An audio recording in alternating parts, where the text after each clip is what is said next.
¿Qué concepto, no hace falta que me lo digas literal del significado de la Real Academia, pero qué concepto tenés vos de la palabra casta? Y bueno, casta supone un grupo de personas que pertenecen a un estado superior, diferente del resto de lo que podría ser el vulgo. Claro. Del pueblo.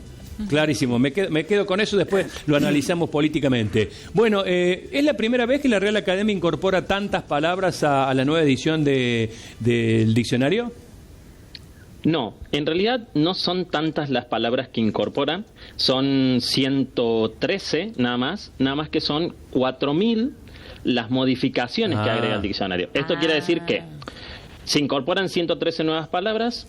Hay nuevas acepciones que se agregan a palabras que ya estaban en el diccionario. Por ejemplo, se agrega la acepción de la palabra temporada, como esto de conjunto de capítulos que tiene una serie. Es decir, esa acepción no estaba y se incorpora.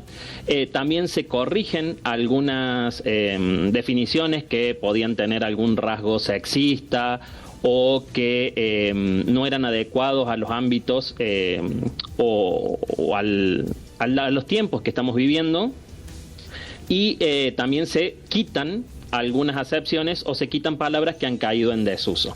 Y esto se viene haciendo habitualmente porque el Diccionario General de la Lengua Española no se publica más en papel. Entonces ahora solo está en su versión digital, online. ¡Qué pena! Entonces las actualizaciones son más frecuentes, son más habituales. Claro, más fácil. ¡Qué pena! Yo soy un fanático de la lectura digital, me resulta cómoda, me resulta atractiva. La romantización del libro está todo bien, y veo tu biblioteca de atrás y me da vergüenza decirte esto. La romantización del libro está todo bien, pero llevarme la tablet con 100 millones de libros en un bolsito me resulta mucho más cómodo. Pero tengo el diccionario de hace 2 o 3 años, no sé cuál fue el último que se editó, y el diccionario físico es realmente hermoso. Esto, digamos, ¿cómo se logra esta incorporación de palabras? ¿Hay una junta que lo determina? ¿Se va haciendo a lo largo de todos estos años? ¿O hay un día que se reúnen tipo sínodo papal y deciden qué palabras poner y qué palabras no? Sí, no hay el humo blanco para el Papa cuando se incorporan las palabras, pero algo parecido es lo que se hace ahora. En realidad, hay todas las academias de la lengua, es decir, en todos los países que se habla español hay una academia de la lengua o una academia de letras, como en nuestro caso, que proponen sugerencias de palabras que son de uso frecuente. Es decir, uno de los criterios para que una palabra entre al diccionario, se incorpore al diccionario, es que tenga un uso amplio y permanente en el tiempo. Entonces, se van recogiendo palabras a partir de la prensa o de los corpus que tiene la RAE, que es la acumulación de usos de palabras en la prensa o en la literatura. Las academias proponen, la Real Academia Española también envía propuestas de incorporación a las distintas academias, las academias las evalúan y luego hay una comisión de lexicografía, que es la disciplina que se encarga de confeccionar diccionarios, que decide cuáles son las palabras que se incorporan teniendo en cuenta este criterio, que se use y que su uso sea permanente en el tiempo. Porque nos pasa que muchas veces aparece una palabra nueva, sobre todo en las redes sociales, pero esa palabra dura una semana. Entonces esa palabra no se puede incorporar al diccionario porque va a quedar de alguna manera fosilizada, pero después no se usa más. Claro. Martín, ¿cómo te va? Janina te saluda. Ahí me quería detener porque me resulta muy curioso para quienes, como yo, no entendemos nada de cómo funciona este procedimiento. Eso de los criterios, recién decías, tiene que sostenerse en el tiempo.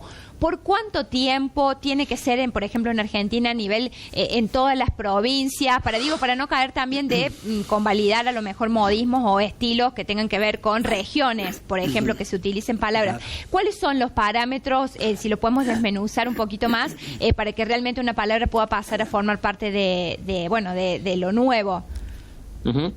Tiene que ver con la cantidad de hablantes, es decir, que la cantidad de hablantes sea considerable.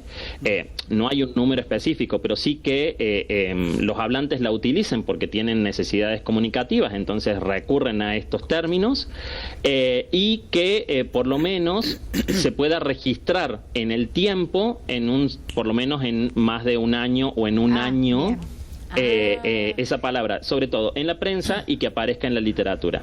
Una de las palabras, por ejemplo, que tiene que ver con nuestro ámbito, con el Río de la Plata, que se incorporó, y no es una palabra que nosotros usemos habitualmente, pero sí está sentada en la literatura, fue ahora, este año, la palabra sulky. Que para nosotros es una palabra que no está en uso, pero sí en la prensa, en la literatura, y se incorpora como un regionalismo de Argentina, Paraguay y Uruguay. Entonces a lo mejor nosotros no lo usamos mucho, pero en Paraguay y en Uruguay, por alguna razón ha comenzado a utilizarse con mayor frecuencia, y eso habilita que se incorpore ese término al diccionario. Martín, ¿cómo estás? Laura te saluda. Hola, Laura, buenos días. Por lo menos de mi parte, apelo a la brevedad. ¿Tienen algún tipo de control o se fijan en estas cosas, o algún equipo de trabajo que esté atento al buscador? ¿A qué palabras frecuentemente la gente suele buscar en distintos buscadores para saber su concepto? Sí, de eso se encarga también toda el área de lexicografía, no solo de la Real Academia Española, sino también de las academias de letras o de lenguas de cada país. Por ejemplo, la RAE tiene el Observatorio de Palabras, que van recopilando estos términos nuevos que se llaman neologismos, que aparecen sobre todo en la prensa o en las redes sociales, y comienza una investigación si esa palabra es un candidato a incorporarse en el diccionario o no. Acá en Argentina tenemos el Departamento de Lexicografía en la Academia Argentina de Letras, que hace este rastreo en las redes sociales, en la prensa, de palabras que pueden ser candidatos a incorporarse luego en el diccionario.